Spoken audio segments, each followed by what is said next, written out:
stopper la violence juvénile et promouvoir des valeurs de paix et de résilience. C'est dans cette optique que Tunga ONG a réuni les élèves de différents établissements de la place autour d'une conférence qui s'en est suivie de plusieurs panels ce samedi 15 mars. Cet atelier a eu pour but d'attirer l'attention de tout le monde et que les enfants changent de comportement aux yeux de tous, a souligné le président de la dite ONG. Ce matin, nous sommes là pour parler d'un sujet important qui touche les jeunes principalement, c'est la violence juvénile. Alors nous avons pensé qu'il était important au niveau de notre ONG d'organiser cet atelier pour attirer premièrement l'attention des autorités, parce que c'est un sujet où nous sommes tous victimes évidemment de cette violence, et en même temps nous voulons par cet atelier éduquer, passer un message aux jeunes que les phénomènes qui se passent aujourd'hui dans les écoles où nous voyons des jeunes enfants en train de se bagarrer, les écoles se confronter ou alors s'affronter entre elles, nous disons au niveau des ONG que cela ne devrait pas se faire.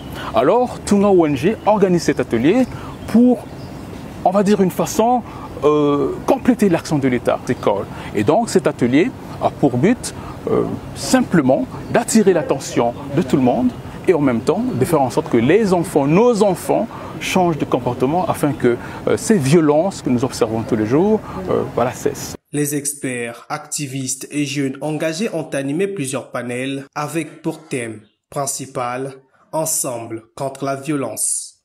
Accompagné des témoignages, cela a impacté ces jeunes positivement.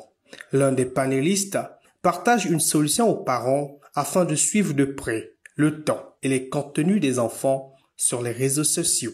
Les parents doivent se faire violence, de discuter avec les enfants, avoir un cadre de discussion, de partage, d'activité. Et comme j'ai dit tout à l'heure pendant le panel, j'ai installé des applications avec une famille. J'ai installé une application pour pouvoir contrôler l'activité des enfants. Et donc il y a bel et bien les applications. Je donnerai par exemple une application de Google Family Link.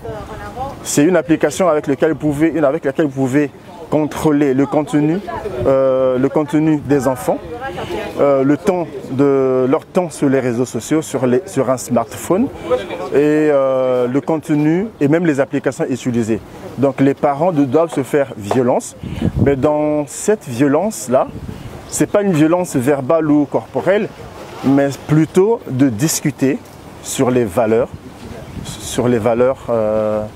avec leurs enfants et trouver des activités pour pouvoir pallier à ce problème. Amokina Belflore, élève du lycée de Mukunzingwaka, se dit satisfaite d'avoir participé à ces ateliers qui ont été très bénéfiques pour tous. Les violences juvéniles sont vraiment présentes et même dans mon école, il y a souvent des bagarres, d'où je voulais vraiment savoir ce que d'autres personnes, des personnes plus âgées, pensent de cela. En tout cas, j'ai appris beaucoup de choses. Par exemple, on a vu que non, l'éducation familiale et l'éducation scolaire aussi rentrent en jeu. Et de ce quoi, c'est pas comme nous pensons que c'est seulement à l'école. La responsabilité n'est pas seulement en ce qui concerne l'école. Il n'y a pas que l'école qui est responsable de cela, mais les parents également sont responsables. Et nous, Internet, nous sommes également responsables. Ici est de rappeler que Tunga ONG s'engage dans les initiatives de développement visant à améliorer les conditions de vie des communautés en mettant particulièrement l'accent sur l'éducation, la santé et le développement social.